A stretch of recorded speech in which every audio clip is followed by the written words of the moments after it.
Letter 10. On contemporary art. Just as one cannot undo the fact that the French Revolution took place, one cannot undo the aesthetic revolution initiated by Marcel Duchamp at the beginning of the 20th century. That's how it is. One may regret it or rejoice in it, but nothing will ever change the fact that what happened, happened. An incredible number of deniers, if I may use that word to define those who deny that reality truly occurred, are thriving in this field. Philosophers make barroom remarks on the subject, essayists follow suit, bloggers do not want to be left out, and journalists and editorialists, mostly conservative, though not exclusively, stigmatize all of contemporary art, getting worked up like a dog with a bone over this or that work that causes a media scandal, in order to claim that no, this is definitely not art anymore, but just a fraud. I taught philosophy for 20 years in a technical high school, and when I had to cover art, a topic in the curriculum, I would begin by showing my students that from the caves of Lascaux to the most recent works of that time, art formed a continuum, and one could not draw tonal breaks in its history or splits that would divide what counts as art from what would no longer be art. To this end, I would tell them that if a Chinese person spoke in the classroom where I was teaching philosophy, none of them would say, "That doesn't mean anything," because they all knew that, not having learned that language, they could not understand it and should rather say, "I don't understand," since if they were to learn it, they would understand. I added that it was the same with contemporary art. Without having learned its codes, one could not claim it was meaningless or that it said nothing. But who can say they have learned contemporary art? Where? With whom? How? In what places? Apart from a few quality teachers who might have spoken to their students about Duchamp, or informed parents, or well-informed encounters, there is nowhere to be initiated into contemporary art. Certainly not on television, where the only show dedicated to art on a public service channel is called Dar Dar and lasts 1 minute. One could hardly find a better format and name to indicate that the topic is being brushed aside to quickly move on to more serious matters. Reality shows, sports, entertainment, films, advertising. Let us start with an obvious fact. Artists have never aimed to create the beautiful or beauty, but to produce meaning. It is the theorists of art who invented this category of the beautiful.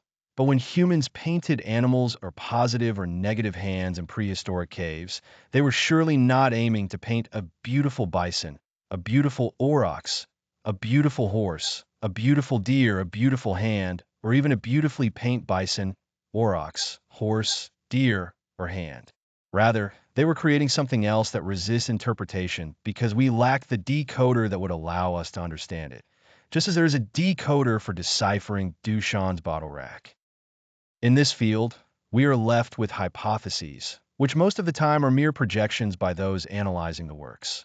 Abbé Brule saw in them a religious foreshadowing of the one true religion, his own, Georges Bouteille, obsessed with troubled sexuality, associated sex, blood, and death, and fascinated by transgression as the engine of pleasure, naturally saw in these cave paintings scenes where he found sex, blood, death, and transgression. Leroy Guerin, a mirror of his structuralist times, saw signs everywhere, which he of course connected using the structural systems fashionable in 1970s intellectual circles.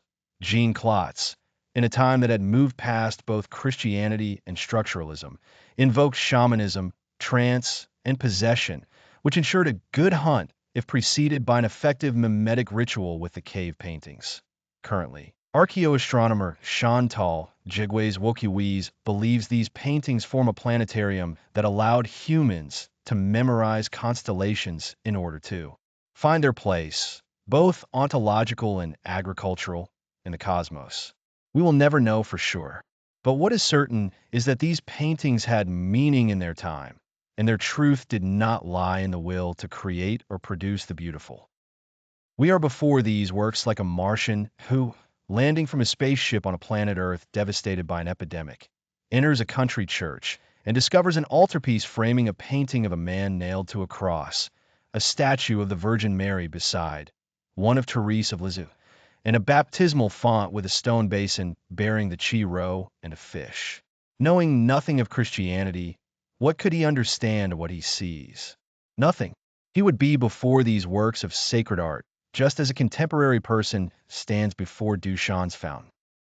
But if we explain to this Martian what Christianity is, Jesus, his life and work, his teachings, the content of the Gospels, his magisterium, his death, his mother, what baptism is, and who the saints were for 2,000 years, including Therese the Carmelite, then he would understand a bit better what had been painted or sculpted because he would access the meaning of what had been represented.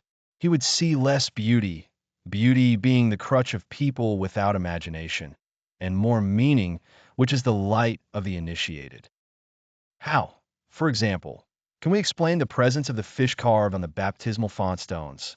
An amateur aquarist might see an aquarium and conclude that, in that remote era, a cult was devoted to the fish that swam in a tank at the entrance of a temple dedicated to that animal. Mary would be taken for a sailor's wife. Jesus, for a man who came down from a watchtower where he monitored the return of sailors and died because he spent too long watching for ships that never came back. The Chi-Rho, the monogram of Christ, will be the emblem of the port's shipowner, etc. The fish is not there by chance, but to deliver a message, to associate a material signifier with a spiritual signified. In Greek, fish is ichthys, and a profession of faith states. Isis Christos Theohuios Soter, which means Jesus Christ, Son of God, Savior. The first letter of each Greek word forms the acrostic ichthys, which can be equated with Christ. While Christ's disciples were being persecuted by the Roman authorities, the first Christians recognized one another through this symbol of allegiance. With two simple intersecting arcs, a convex one over a concave, one forming a tail at their intersection, a Christian could identify himself to another who, being also a Christian, would recognize him as such, and to whom he could then open himself. To those who were not Christian, and could therefore be enemies, this fish meant nothing beyond the animal itself. Drawn in the sand, sketched with a trace of water on a table, engraved as graffiti in a meeting place, the fish said to those who already knew, to the initiated, what there was to know and understand. Here too, once again, whoever lacks the decoder does not grasp the message. A work of art always says something. It presupposes a language, a code that must be learned in order to understand and communicate. From prehistoric art to contemporary art, passing through Christian art, the artist does not aim to express beauty, to recount beauty, or to show beauty. That is the task of aestheticians. In other words, those philosophers who interrogate the work of art to understand its nature, who invoke this notion to explain the essence of art. To speak of beauty in art is to make oneself, more or less, a disciple of Plato, who advocated a radical idealism. For him, two worlds exist, a true one, the world of pure ideas, and a false one, the world we live in. What can be grasped by the senses, seeing, hearing, tasting, touching, smelling, does not truly exist. This inversion of values thus means that what is not real, and what is not, the ideas, is the only true existence. The allegory of the cave, the centerpiece of his dialogue, The Republic, illustrates this vision of the world. What is concrete, material, palpable, tangible, visible has no real existence and belongs to the realm of illusion.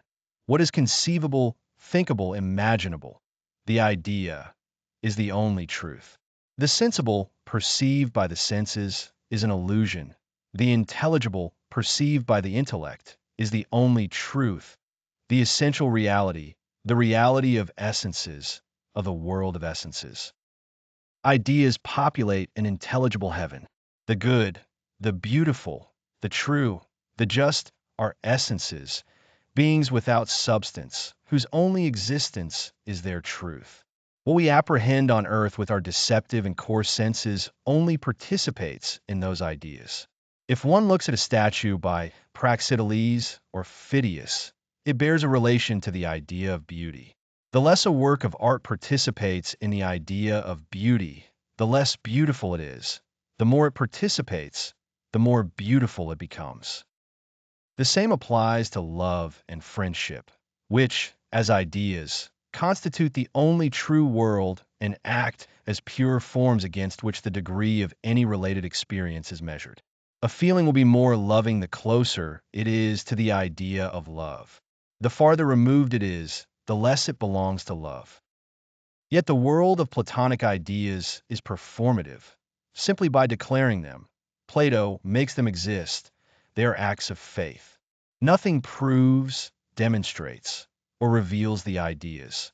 They are accessible to the intellect only through an ascending dialectic that allows the immaterial and immortal soul to contemplate the pure idea, which, once contemplated, allows the philosopher to descend from this empyrean to teach the common folk what the true world is and why one must live according to the order of intelligible ideas rather than that of sensible reasons. One understands the appeal such a doctrine might have for Christian philosophers. Their dualism, their God, their immaterial souls, their celebration of the ascent toward the ideas, their hatred and contempt for the senses, all this nourished Judeo-Christian thought.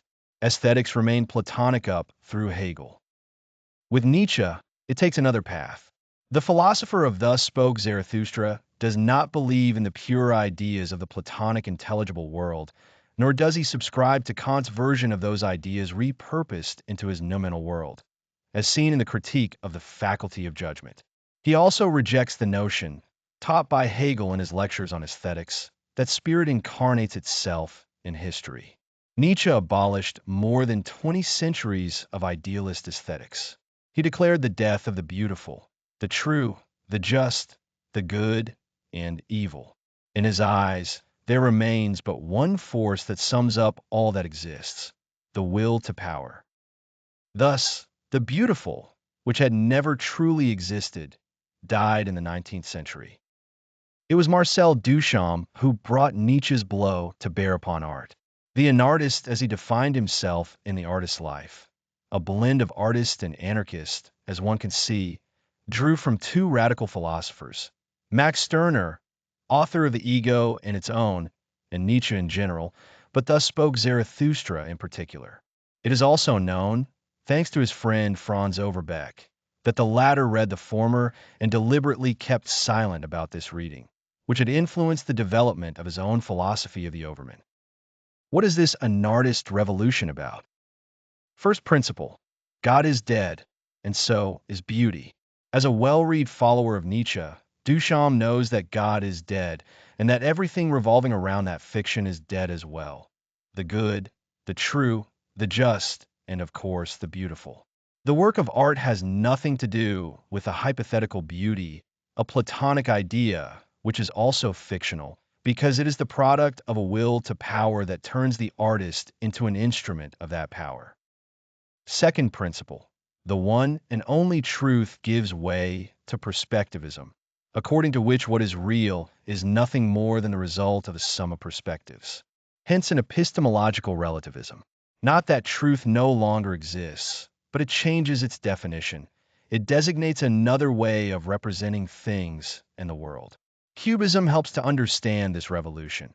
A face is no longer a front view, or a profile, or a three-quarter view, but a profile and a front view and a three-quarter view. Think of Picasso's portraits, which do not abolish the truth of a portrait by Hyacinthe Rigaud, but introduce another way of representing the truth of a being. Third principle, the classical media of art are expanded. Marble and bronze, if not gold or silver, brass or ivory for sculptures. The same metals with precious stones for religious art. Gold and ultramarine blue for paintings. Rare and therefore expensive materials, used as such to magnify their subjects. Marble for the busts of great Greeks like Homer or Pericles. Gold and precious stones for the tropæan of Emperor Constantine. The Chi-Rho, symbol of his victory over Maxentius, thanks to God, in his view. The gold halos of saints, the ultramarine blue, of the Virgin Mary's cloak. All this disappears, giving way not to new chosen materials, but to every possible and imaginable material. Duchamp even proposes, among other examples, a dust breeding as a work of art, photographed by Man Ray. But ideas, time, light, sound, and other immaterials can also serve as media for an artwork. Life itself then, can be material shaped by art. It is in this spirit that one must understand the invention of the ready-made, the already made, to use the artist's own word, I would say, the pre-made. His first ready-made, the bottle rack, dates from 1914. This object, also called bottle dryer or hedgehog, was bought as is by Marcel Duchamp at the Bazaar de El Hotel de Ville. And as is, without undergoing any modification whatsoever, this trivial and banal object, by the artist's sole will, becomes a work of art. The artist, whom Duchamp calls a shaman, turns out to be a kind of alchemist who transmutes lead into gold. Here, galvanized iron in art market gold for the seller, the gallery owner, the buyer, the museum director, etc. An anecdote illustrates this alchemical process, which Duchamp recounts in Salt Cellar, a spoonerism-based title derived from his name. He frames this story in the Dadaist spirit and even calls it a Dadaist gesture. The anecdote goes as follows. He first draws an oversized check, then this. I paid my dentist with this instrument I had drawn myself, and which was drawn on a non-existent bank. And he accepted it. The funniest part is that 10 or 15 years later, I met my dentist again and bought back my check for my personal collection. A few lines later, he writes, "It's the intellectual side of things that interests me." Once you understand that, you've understood all of Duchamp and the revolution he set in motion. Because this fake check becomes a real check as soon as the issuer obtains the assent of the recipient. It's the fiduciary logic, if we remember that the etymology of the word refers to faith. Anyone who has faith creates the object in which they believe. They create the object, and, at the same time, they create its value.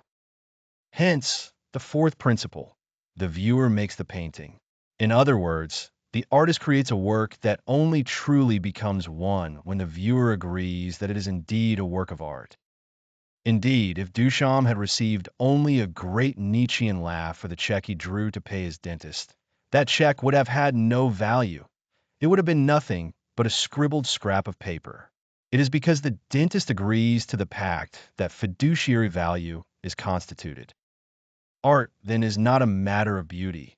It has nothing to do with the beautiful. It rests entirely on the credit one gives it. And this one is everyone. But here's where the shoe pinches.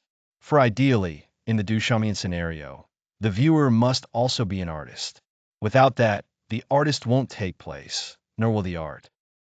The principle, it is the spectators who make the paintings. The capital letters are his, has its limits. Still in Salt Cellar, Duchamp explains, the creative act takes on another aspect when the spectator is confronted with the phenomenon of transmutation.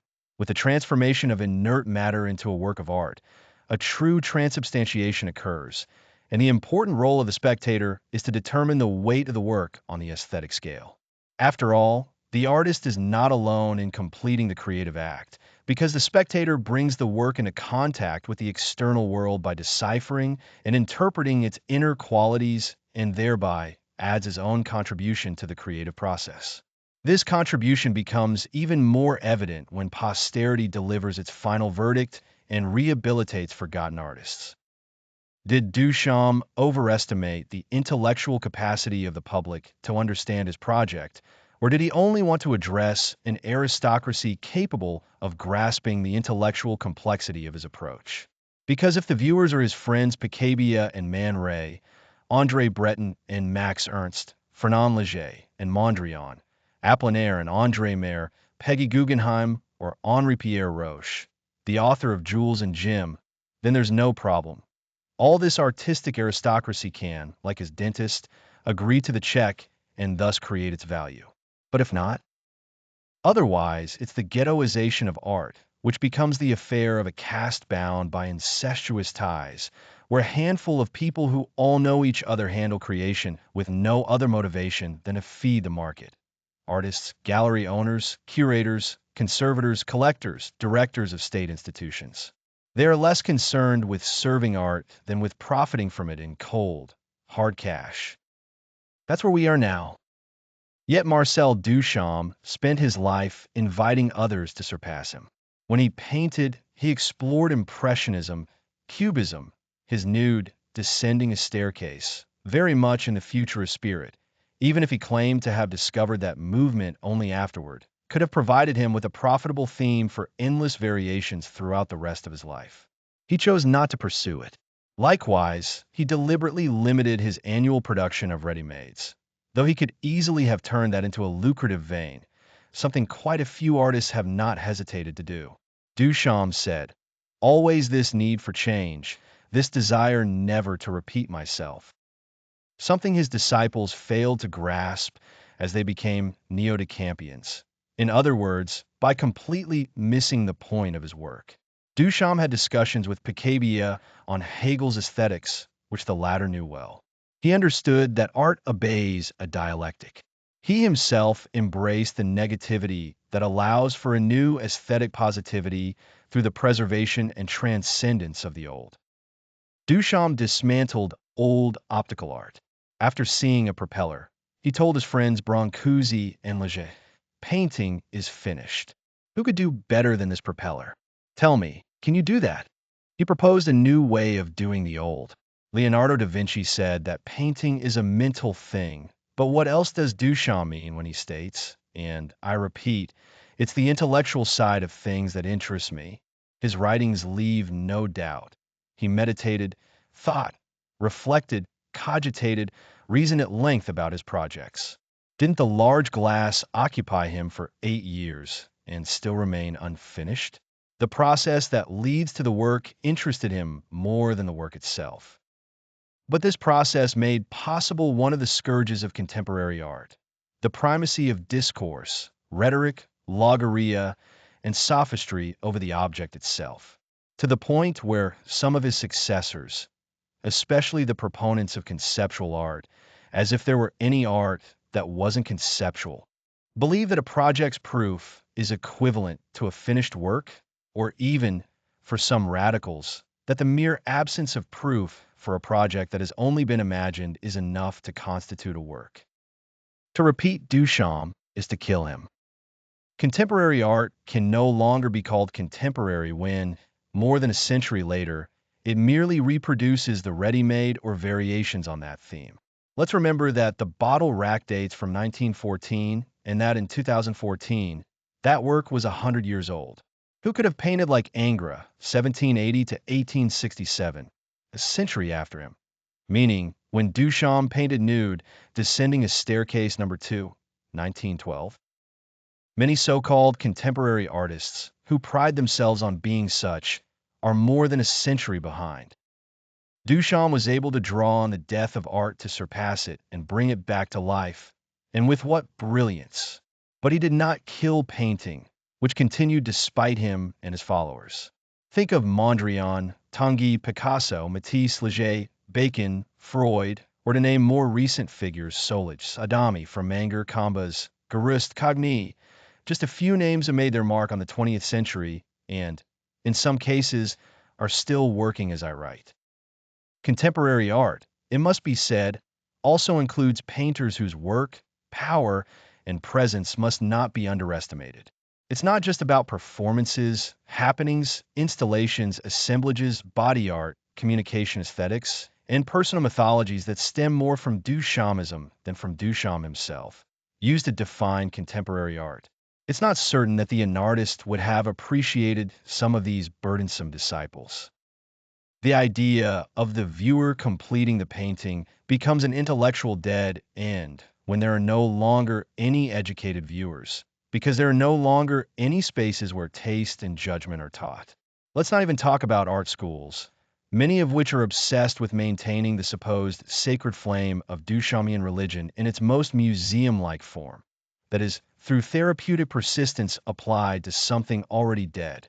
Every time I've had the chance to visit places where future artists work, I've seen nothing but clumsy clones seeking the approval of their teachers, often mere laborers of aesthetic production whose inspiration comes from contemporary art magazines.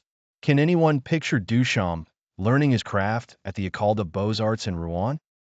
What the general public often knows about contemporary art is what has made headlines, most often through shocking, scatological provocations, but can also be through record-breaking global sales. One does not exclude the other, since market value is driven by media noise, and we know that this noise is never louder than when scandal is instrumentalized. Take, for example, LOV 2010 by Maurizio Catalan, displayed in front of the Milan Stock Exchange, a giant marble sculpture from Carrara depicting an 11-meter-high, 6-ton middle finger on a hand whose other fingers have been severed. Or Tree 2014 by Paul McCarthy, a giant anal plug presented as a Christmas tree installed in Place Vendôme. The same artist had already created a 15-meter sculpture resembling nothing more than a turd. Or Dirty Corner by Anish Kapoor, a 60-meter-long, 8-meter-high work quickly nicknamed the Queen's Vagina, exhibited in 2015 in the Gardens of Versailles. Or Domesticator, a work by Van Lieshout shown on the square in front of the Centre Pompidou during the 2017 FIAC Art Fair, representing through cubic volumes a sodomization or doggy-style sexual act between what appears to be a dominant man and a passive animal. The artist stating it stages the rape of nature by man. Or Plop Egg, in which, during the 2017 Cologne Fair, performer Milo Moir painted by expelling paint-filled eggs previously inserted into her vagina. One could go on. It becomes clear that these so-called subversives are exhibited in the most institutional settings imaginable. Add to this that they are bought, collected, sold, owned, and hoarded by the very people who shape the world as it is. Captains of industry, global mafiosi, shamelessly enriched traders, nouveau riche, and the satraps of monarchies glutted on petrodollars, all with the complicity of globalized gallerists.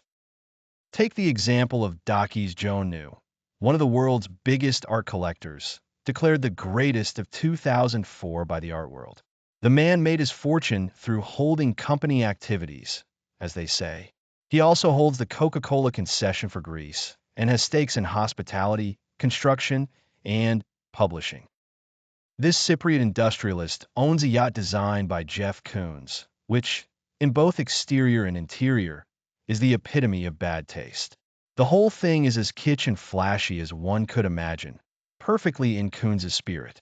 This 35-meter-long yacht, Guilty, named so for reasons unknown, is decorated in a pop art style, with surfaces inspired by the British World War II warships designed to absorb radar waves. Black, blue, white, yellow. It looks like a massive, regressive Lego brick construction. It is designed to be seen at port or at anchor, but above all, it screams "look at me" from as far away as possible. Jonu was the best man at Jeff Koons' wedding to Sixialina, the well-known porn actress, and Koons' aesthetic often betrays a pornographic, vulgar, and seductive sensibility. Jonu also owns a piece by Catalan depicting a homeless man lying on the ground wrapped in a blanket. A memento mori, probably. This collector sits on the boards of several museums around the world. Among other positions, he is the president of the International Board of Trustees of the Guggenheim Museum. He created his foundation, based in Geneva. His collection is exhibited not only at the Athens School of Fine Arts, but also at the Palais de Tokyo in Paris, the Kunsthal in Vienna, and a new Museum of Contemporary Art in New York, where he sits on the board, as well as at the Museum of Art and History in Geneva. This allows him to increase the value of his purchases by having them validated by state institutions that operate on public funds. He buys and collects. Then, as a prescriber for these museums, he boosts the market value of his holdings by promoting the artists he owns through their institutional exhibitions and the media buzz generated around these events by his servile press. Thanked, by the way, with gifted artworks, all while escaping taxation. It's Duchamp's dentist check principle. His return on investment is highly profitable. Taxpayers' money is used to increase his personal wealth. Let's note that Jonu owns one of the 7 versions of Duchamp's fountain. And so we see that a handful of people define global contemporary art. We can guess that these billionaires do not buy just anything or anyone, for they aim to send a message and spread it as widely as possible. But people often miss the point, like the fool who looks at the finger instead of the moon, when they reject contemporary art entirely, where it would suffice not to be deceived by the ideological art promoted by these individuals to advance their vision of a globalist, cosmopolitan, capitalist world. They are preparing the post-Christian civilization which, through the commodification of everything, including life, especially life, particularly the lives of the most humble, seeks a planetary governance led by an elite determined to build a transhumanist civilization. Thus, ideological art, which obscures the broader forest of contemporary art, serves as caste just as Christian art served the construction of the Khazaro-Papist Christian Empire, Nazi art the ideology of the Third Reich, and Soviet art the Marxist-Leninist ideology of the gulags. It is no surprise, then, to see how this market elevates politically correct artists who present themselves as rebellious and subversive, when in fact they are functionaries subsidized by the actors of the deep state. The celebration of feces, the commemoration of sodomy, advocacy for zoophilia, the praise of LGBTQ plus struggles, a fascination with the rectum, the invitation to profane the vagina of the once decapitated queen. These variations on the anus as the ultimate horizon of sexuality serve to advocate the abolition of heterosexuality and the promotion of reproduction through art and surrogacy. Techniques that ensure the commodification of bodies and open up a fabulously profitable market in organs, bodies, ova, sperm, spermatozoa, as well as womb rentals and child purchases. These artists are paving the way for Huxley's Brave New World. Just as Charles V bent down to pick up the brush dropped from Titian's hands, the leaders of the GAFAMs count among their allies these ideological artists promoted by the market. Artists and capitalists both find their benefit in this lucrative market. Many works of art promoted by it turn out to be authentic political manifestos advocating for the exit from Judeo-Christian civilization and the entry into a post-Christian era that serves as a propylaeum for the transhumanist civilization. Example: Bouquet of Tulips by Jeff Koons. This work, as its title seems to suggest, is a bouquet of tulips 12 meters tall, weighing 33 tons, or 60, including the base. It is clearly not Koons's intention to go unnoticed. We are told that the kind and generous artist donated it to the city of Paris. After, of course, it had been paid for by public subscription, a gift for a gift. The intention behind this creation, says the former husband of the porn actress, was to commemorate the victims of the 2015 and 2016 Paris attacks. Clever. Who could oppose it without appearing to side with Islamist terrorists? Yet this supposed commemorative allegory turns out to be a genuine activist work in support of the LGBTQ plus cause. It is therefore a lie by the artist, coupled with a profanation of the memory of those ostensibly honored by this bouquet. Koons's clever communication and legal teams likely preempted the criticism by including 11 tulips in a bouquet that implies 12. The missing tulip symbolizing the absent, those killed by Islamist bullets. Thus, the work passes as conceptual. It says more by what it hides than by what it shows. Aesthetically unassailable. But if one does not get excited about what one cannot see, thank you Marcel Duchamp, but rather about what one can see, what do we see? A bouquet of flowers whose stems are the same color as the flowers. Not green stems for yellow, white, blue, red, pink tulips, but, oddly enough, yellow stems for yellow tulips, white for white, blue for blue, red for red, pink for pink. Abracadabra. This bouquet of stems, or shafts if you prefer, I am neither Freudian nor Lacanian, this bouquet of shafts, then, looks suspiciously like the rainbow of the LGBTQ plus cause. Continuing the analysis of what is shown, these shafts penetrate tulips that resemble a clenched rectum more than an open flower chalice. These same shafts, held in a closed fist at the end of an arm, seem to wink at fist fucking, which in English slang means to fuck with a fist. Doctors speak of brachioproctic eroticism. I do not know what horticulturists or florists think. But Jeff Koons, sarcastic as ever, anticipated this comment and beat the critics to it by claiming that this fist is indeed a wink to the Statue of Liberty and to a work by Picasso. One can easily imagine that if Koons and his assistants had not come in disguise, the erection of a monument to the proud LGBTQ plus cause would have faced serious difficulties being installed in the heart of Paris, in the gardens of the Champs-Élysées, near the Petit Palais. but presented as a memorial work honoring the victims of Islamist terrorism. The cover is perfect. All that remains is to bow down.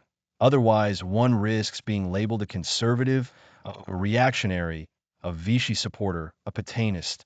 By Godwin's law, Hitler's name will soon be mentioned. Kunz's cynicism is at its finest. There's no need to scuttle the ship of contemporary art on the grounds that a mafia holds the helm. The mafia is the problem, not the ship. We must work toward developing a judgment of taste that would allow us to separate the artistic wheat from the propagandist chaff. One day, this ideological art will be seen for what it is, the kitsch of its time, the academic art of its era. I didn't wait for that day to come to think so.